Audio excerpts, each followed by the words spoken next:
Hello everyone. Hola, buenos días. Hola a todos. ¿Se nos oye bien? Edith, ¿se te oye bien? Hola, hola. Sí, Muy bien. se nos oye bien a todos, ¿no? Vale. Buenos días a todos. Bienvenidos a Dreamforce en español, una sesión en español. Y voy primero a comentar algo en inglés para los que no saben español, ¿vale? Hello everyone. Just so you know, this session is going to be full in Spanish. If you don't know Spanish, we're going to be rerunning it on Wednesday at 3:30, so you're more than welcome to come then. And now let's move back to Spanish. Bueno, pues bienvenidos a todos. Esta sesión se llama Los 10 Mandamientos Apex y está dirigida a personas que tienen un nivel principiante en Apex, más bien para personas que han trabajado con otras tecnologías y ahora están empezando con Apex, y son más bien unas 10 ideas sobre buenas prácticas y cosas que hay que tener en cuenta cuando se trabaja en la nube, diferentes de cuando no se trabaja en la nube. Bueno, pues nos vamos a presentar. Yo me llamo Julio Fernández, soy desarrollador de aplicaciones Salesforce, certificado, y también soy el líder del grupo de usuarios del Developer Group de Sevilla. Y trabajo para una empresa que se llama Designit, que tiene sede en Bristol, Reino Unido, aunque yo trabajo desde España y vivo en Sevilla. Aquí tenéis mi Twitter handler por si me queréis seguir o preguntarme cualquier cosa más adelante. Yo soy Edith, trabajo en la misma empresa que Julio, solo que yo estoy basada en Bristol. Y yo vengo de background en Java, más de 20 años programando en Java. Y yo recientemente me he cambiado a Apex y la plataforma de Salesforce. Bueno, pues antes de nada queríamos dar una mención especial a Francis Pindar y a Kevin Portman, porque fueron los que nos inspiraron para hacer esta sesión. Es una sesión que yo escuché hace tiempo y nos parece muy interesante para gente que está empezando, y simplemente agradecerles la inspiración. Bueno, pues sin más vamos a empezar con los 10 mandamientos, ¿vale? El primer mandamiento dice que no hay que usar queries en for loops. La arquitectura de Salesforce es una arquitectura multitenant en la cual los recursos son compartidos por todos los usuarios que tienen una organización en los mismos servidores. Esto hace que tengamos que tener en cuenta ciertas medidas a la hora de codificar para no tener un impacto negativo en otros usuarios. De manera que Apex tiene ciertos límites, que son los governor limits, y hay que tenerlos en cuenta a la hora de desarrollar. Bueno, pues uno de ellos es el número de instrucciones SOQL por transacción. Si vemos en este trozo de código, estamos recuperando todas las listas de cuentas hasta 200. Y luego en el for loop tenemos una query por cada cuenta. Entonces, cada vez que estamos analizando una cuenta, estamos ejecutando otra query. De tal manera que al final de esta transacción habríamos ejecutado 201 queries. Eso rompería los límites Apex, ya que el máximo número de queries que se pueden hacer por transacción son 100. Entonces, es erróneo. ¿Cómo lo podemos resolver? Bueno, pues si vemos en este otro trozo de código, hemos utilizado una sola query porque nos hemos aprovechado de las capacidades de las queries y de la relación entre las cuentas y los contactos. Entonces, de esta manera estamos adquiriendo todas las cuentas con la información de los contactos, y entonces ya podemos hacer el análisis independiente de la recuperación de los datos. De esta manera hemos reducido 201 queries a solo una. El segundo mandamiento está relacionado con el que ya nos explicó Julio, solamente que este está enfocado a las operaciones de ML, que pueden ser, por ejemplo, deletes o inserts en la base de datos. En este ejemplo, el límite es 150. Lo que estamos haciendo aquí es tratando de obtener todas las oportunidades que pertenecen a una cuenta que ya ganamos y cuyo valor es mayor de $1000.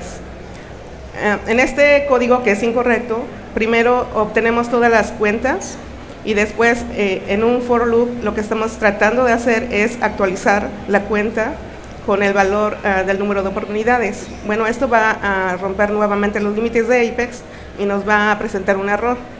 La forma de corregir esto es utilizando una lista auxiliar. En este caso lo que hacemos primero es declarar nuestra lista. Cada vez que queremos actualizar una cuenta, la agregamos a la lista y hasta el final del ciclo actualizamos la lista. Entonces, en este caso solamente va a ser una operación de ML para todas las cuentas. Sin embargo, aquí todavía tenemos una mala práctica. Y bueno, ¿cuál es la razón de esta mala práctica? Es que lo que tenemos que hacer es utilizar Rollup Summary Fields. Lo que siempre tenemos que hacer en la plataforma de Salesforce es ver cuándo tengo que utilizar código y cuándo tengo que utilizar clics. En este caso, los Rollup Summary pueden ser una opción para utilizar clics, ya que la cuenta y la oportunidad son una relación maestro-detalle, y con el Rollup Summary Fields podemos filtrar la cantidad mayor de $1000 y así obtener el mismo resultado que con código.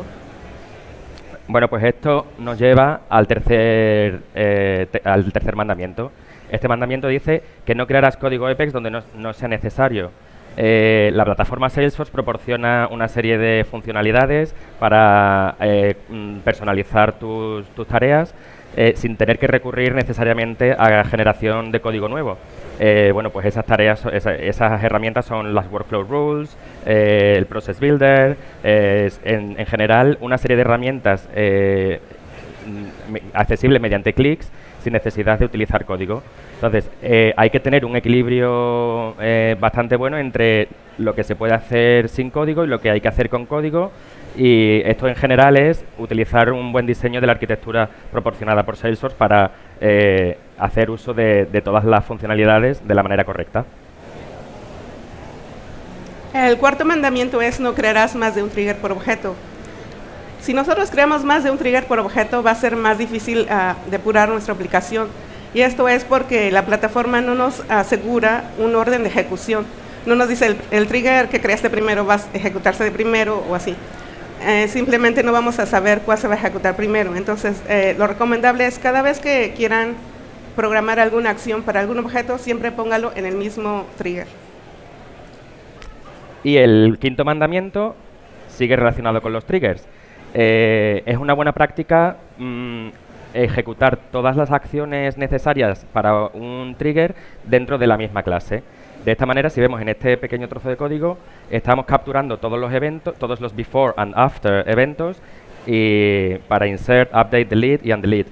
Pero el propósito del trigger simplemente es redireccionar las acciones a ciertas clases de utilidad. Entonces, la primera rama de nuestro código detecta los eventos before insert y va a invocar el método before insert de la clase event trigger handler. Y la segunda rama es para after update y va a ejecutar solo el método after update de esta clase. De esta manera, lo único que hace el trigger es redireccionar las acciones dependiendo del tipo de acción que es. El sexto mandamiento es: utilizarás maps en las queries. Los mapas son una estructura de datos muy útil para nosotros los desarrolladores de Salesforce, porque nos permiten utilizar una llave y ligarla como a un objeto. Lo que hacemos muchas veces, por ejemplo en los triggers, es tratar de obtener muchos elementos y después procesarlos. Muchas veces lo que tenemos es que a lo mejor tenemos dos listas relacionadas, pero no siempre tenemos una relación padre-hijo. Entonces, cuando nosotros queremos después en el proceso relacionar dos objetos, lo que podemos hacer es utilizar los mapas y relacionarlos utilizando el ID del objeto. En este caso vemos cómo es muy fácil utilizar mapas en las listas. Salesforce automáticamente nos va a poner el identificador al objeto y el objeto en el mapa cuando nosotros le mandamos la query en el constructor del mapa. Si ustedes antes tienen una lista y la quieren convertir en un mapa, esto también es muy fácil. Solamente manden la lista en el constructor del objeto de mapa y así ya lo van a poder utilizar. Muy bien. Séptimo mandamiento. Este mandamiento se centra en las relaciones que hay entre los objetos de Salesforce. Hemos comentado anteriormente que las queries es un recurso que hay que optimizar de tal manera que se reduzca el número de queries que se hace por transacción. Bueno, pues las relaciones entre objetos es la mejor manera de optimizar las queries para reducir el número.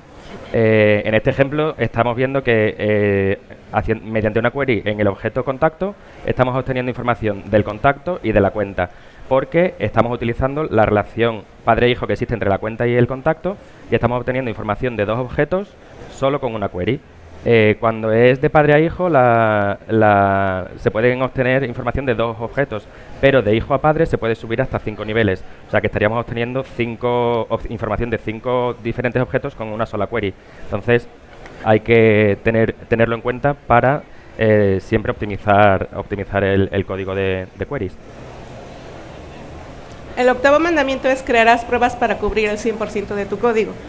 La plataforma de Salesforce nos pide 75% de cobertura para poder hacer un deploy en producción. Sin embargo, nosotros como desarrolladores tenemos que asegurarnos de que nuestro código está cubierto. Por ejemplo, si tenemos algún if, que las dos ramas están cubiertas en nuestras pruebas, que todos los requerimientos que el usuario nos dio también están cubiertos en nuestras pruebas.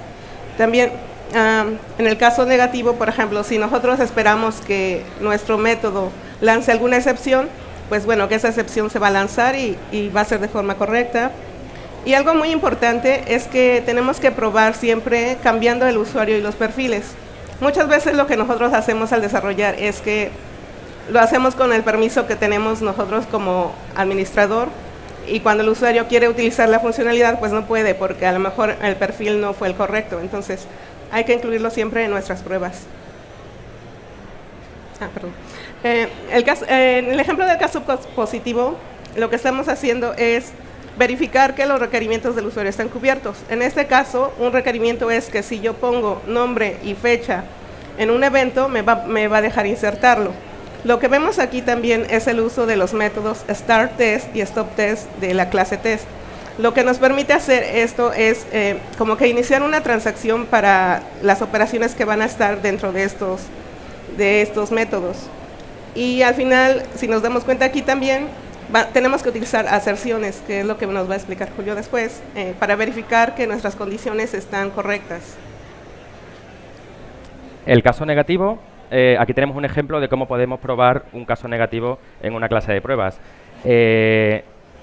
Este caso lo que estamos forzando es el error, para que comprobemos que la plataforma responde de la manera que esperamos.